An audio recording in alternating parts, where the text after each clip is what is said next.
ನಾಳೆ ಏನ್ ಮಾಡ್ತೀರಾ, ನಾಳೆ ಏನ್ ಬರ್ತೀರಾ, ಏನೇನಿದೆ ಸುದ್ದಿ ಎಡಿಟೋರಿಯಲ್ ಇದೆ ಬರೋದು. ಅದು ಇವತ್ತು ಮಾಧ್ಯಮದ್ದು ಅಸ್ತ್ರ ಅನ್ನೋದನ್ನ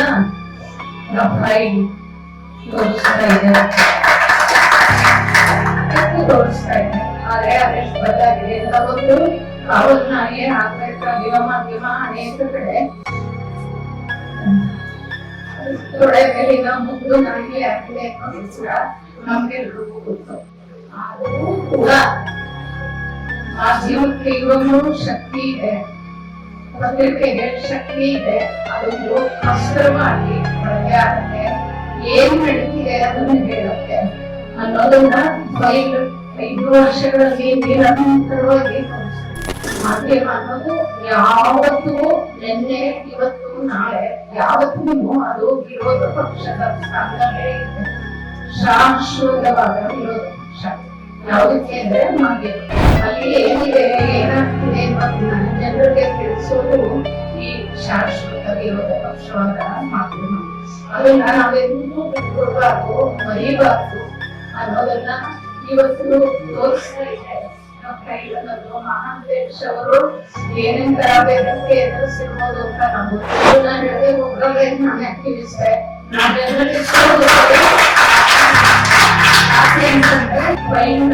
ನಾನು ಒಬ್ಬರೇ 25 ವರ್ಷದಿಂದ ಅನೇಕ ವಿಚಾರಗಳು ಹೀಗಿರುತ್ತಾ ಅಂತ ಆಶ್ಚರ್ಯ ಪಡುವಷ್ಟು ಇದೆ. ಪತ್ರಕರ್ತ ಮತ್ತು ಅವರು ಕೆಲಸ ಮಾಡುವ ಪತ್ರಿಕೋದ್ಯಮ ಇವೆಲ್ಲವೂ ಹೇಗಿರ್ಬೇಕು ಅನ್ನೋದ್ರ ಬಗ್ಗೆ ಸ್ಪಷ್ಟವಾದ ಕಲ್ಪನೆ ಇದೆ ಮತ್ತು ಅದಕ್ಕೆ ತಕ್ಕ ಬದ್ಧತೆ ಕೂಡ ಇದೆ ಅಂತ ನಾನು ಇಲ್ಲಿ ಹೇಳಕ್ಕೆ ಇಷ್ಟಪಡ್ತೀನಿ. ಯಾಕೆ ಅಂತಂದ್ರೆ ಪತ್ರಿಕೆ ಎನ್ನುವುದು ಹುಟ್ಟಿರೋದೇ ಒಂದು ಅಸ್ತ್ರವಾಗಿ ಅನ್ನೋದನ್ನ ನಾವು ಜ್ಞಾಪಿಸ್ಕೊಳ್ಳೋಣ. ಇತಿಹಾಸದಲ್ಲಿ ಉದ್ದಕ್ಕೂ ಪತ್ರಿಕೆ ಎನ್ನುವುದು ಬರೀ ಪೇಪರು ಇದು ಅಂತ ಅಲ್ಲ, ಆದ್ರೆ ಅದೊಂದು ಅಸ್ತ್ರ. ಮುಖ್ಯವಾಗಿ ಉದ್ದಕ್ಕೂ ಭಾರತದಲ್ಲಂತೂ ನಾವು ವಿಶೇಷವಾಗಿ ನೋಡೋದಾದ್ರೆ ಅದು ಒಂದು ಅಸ್ತ್ರವಾಗಿ ಬಳಕೆ ಆಗಿದೆ ಅನ್ನೋದನ್ನ ನಾವು ಯಾವತ್ತೂ ಜ್ಞಾಪಿಸ್ಕೋಬೇಕು, ಎಂದು ಅದನ್ನ ಮರಿಬಾರ್ದು. ಭಾರತದಂತ ದೇಶದಲ್ಲಿ ರಾಷ್ಟ್ರೀಯ ಚಳವಳಿಯ ವಿರುದ್ಧ ಅಹಿಂಸಾತ್ಮಕ ಚಳವಳಿ ಇರುವಾಗ ಆ ಅಹಿಂಸಾತ್ಮಕ ಚಳವಳಿಗೆ ಒಂದು ಅಸ್ತ್ರ ಆಗಿದ್ದು ಪತ್ರಿಕೆ. ಪತ್ರಿಕಾರಂಗವನ್ನ ನಿಯಂತ್ರಿಸುವ ಕಾನೂನನ್ನ ಬ್ರಿಟಿಷರೇ ತಂದಿತ್ತು.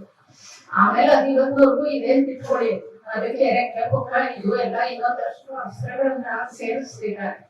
ತುರ್ತು ಪರಿಸ್ಥಿತಿ ಜಾರಿಯಾದಾಗ ನಮ್ಗೆ ಎಲ್ರಿಗೂ ಜ್ಞಾಪಕ ಇದೆ, ಪತ್ರಿಕೆಗಳು ಹೇಗೆ ಅದನ್ನ ವಿರೋಧಿಸಿದ್ವು. ಅಂದರೆ ಸಂಪಾದಕೀಯ ಇದು ಬರೆಯುವಂತ ಮುದ್ರಣ ಆಗುವಂತ ಸ್ಥಳ ಖಾಲಿ ಬಿಟ್ಟು. ಯಾಕೆಂದ್ರೆ ಬರೋರು ಸರ್ಕಾರಿ ಅಧಿಕಾರಿಗಳು, ನಾಳೆ ಏನ್ ಮಾಡ್ತೀರಾ, ನಾಳೆ ಏನ್ ಬರೀತೀರಾ, ಏನೇನಿದೆ ಸುದ್ದಿ ಎಡಿಟೋರಿಯಲ್ ಇದೆ ಅಂತ ಚೆಕ್ ಮಾಡೋದಕ್ಕೆ ಬರೋರು ದೊಡ್ಡ ದೊಡ್ಡ ಪತ್ರಿಕೆಗಳಿಗೆ. ಯಾವತ್ತೂ ನಾವು ಪ್ರಜಾಪ್ರಭುತ್ವದ 4 ಹಂತಗಳಲ್ಲಿ ಪತ್ರಿಕಾರಂಗ ಅತ್ಯಂತ ಮುಖ್ಯವಾದದ್ದು ಅನ್ನೋದನ್ನ ಮರೆಯಕ್ಕೆ ಸಾಧ್ಯನೇ ಇಲ್ಲ. ಮಾಧ್ಯಮ ಕ್ಷೇತ್ರದಲ್ಲಿ ಬೇಕಾದಷ್ಟು ಬೆಳವಣಿಗೆಗಳಾಗಿರ್ಬೋದು, ಆದರೂ ಇವತ್ತು ಮಾಧ್ಯಮ ಒಂದು ಅಸ್ತ್ರ ಅನ್ನೋದನ್ನ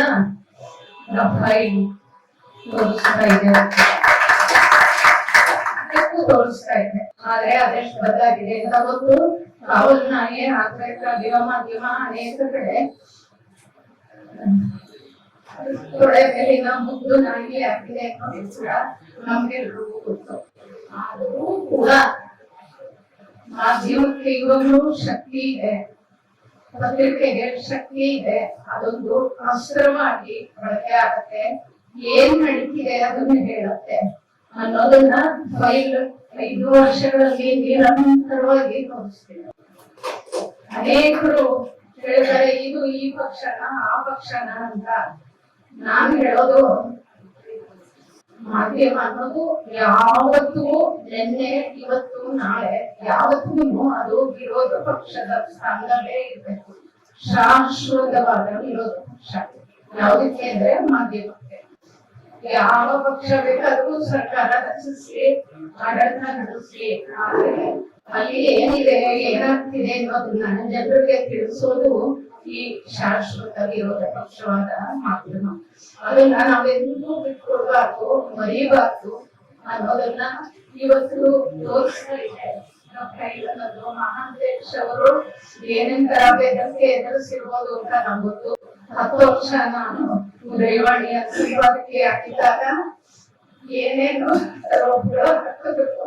ಏನೇನಿತ್ತು, ನೀವು ಆಕ್ಟಿವಿಸ್ಟ್ ಅಂತೆಲ್ಲ 4 ಜನ ಬಂದಿದ್ರು. ನಾನು ಹೇಳಿದೆ ಒಬ್ಬರಲ್ಲೇ ನಾನು ಆಕ್ಟಿವಿಸ್ಟ್, ನಾನು ಜರ್ನಲಿಸ್ಟ್. ಯಾಕೆಂತಂದ್ರೆ ನನಗೆ ಈ ಪಕ್ಷನಾದ್ರೂ ಸರ್ಕಾರ ಇರ್ಲಿ, ಆ ಪಕ್ಷನಾದ್ರೂ ಸರ್ಕಾರ ಇರ್ಲಿ, ಅಲ್ಲಿ ಏನಿದೆ ಅಂತ ನಡೀಬೇಕಂತ ಹೇಳೋದು, ವಿಮರ್ಶೆ ಮಾಡೋದು, ಜನರಿಗೆ ತಿಳಿಸೋದು, ಅದರಿಂದ ನಾನು ಆಕ್ಟಿವಿಸ್ಟ್ ಹೋಗೋರು ಅಂತ ಮಹಾಂತೇಶ್ ಅವರು ಒಬ್ಬ ಮಾದರಿ ಪತ್ರಕರ್ತನಾಗಿ ಉದಾಹರಣೆ ಕೊಡೋದ್ರಲ್ಲಿ ಅವರು ಇಲ್ಲಿ ಫೈಲ್ನಲ್ಲಿ ನಾನು ನೋಡ್ತಾನೆ ಇದ್ದೀನಿ 5 ವರ್ಷದಿಂದ ಅನೇಕ ವಿಚಾರಗಳು ಇದು ಹೀಗಿರುತ್ತಾ ಅಂತ ಆಶ್ಚರ್ಯ ಪಡುವಷ್ಟು ಇದೆ. ನಮ್ಗೆಲ್ರಿಗೂ ಗೊತ್ತಿರ್ಬೇಕು, ಈ ಪುಸ್ತಕದಲ್ಲಿ ಬಂದಿರೋದರಲ್ಲಿ ಬಹುಪಾಲು ಲೇಖನಗಳನ್ನ ನಾನು ಓದಿದ್ದೀನಿ. ಹೇಗೆ ಎಲ್ಲ ಪಕ್ಷಗಳು, ಅದರಿಂದ ನಾ ಹೇಳೋದು, ಈ ಪಕ್ಷನೋ ಆ ಪಕ್ಷನೋ ಆ ಪಕ್ಷನೋ ಅಂದ್ರೆ ಅವರ ಆಡಳಿತ ಹೆಂಗ್ ನಡೆಸ್ತಾರೆ ಅನ್ನೋದು ಮುಂದುವರೆಬೇಕು ಮತ್ತು ಅದರ ಬಗ್ಗೆ ಏನ್ ಹೇಳಬೇಕು ಅದನ್ನ ಹೇಳ್ಬೇಕು. ಅಲ್ಲಿ ಮಹಾಂತೇಶ್ ಅದನ್ನು ಹೇಳಿದ್ದಾರೆ, ಪಕ್ಷ ಯಾವ್ದಾದ್ರು ಆಗಿರ್ಲಿ. ಮಹಾಂತೇಶ್ ಅದನ್ನ ತುಂಬಾ ಚೆನ್ನಾಗಿ ಆಕ್ಟಿವಿಸ್ಟ್ ಅದರಿಂದ ಅವರಿಗೆ ಭಾರವಾದ ಅಭಿನಂದನೆಗಳನ್ನ.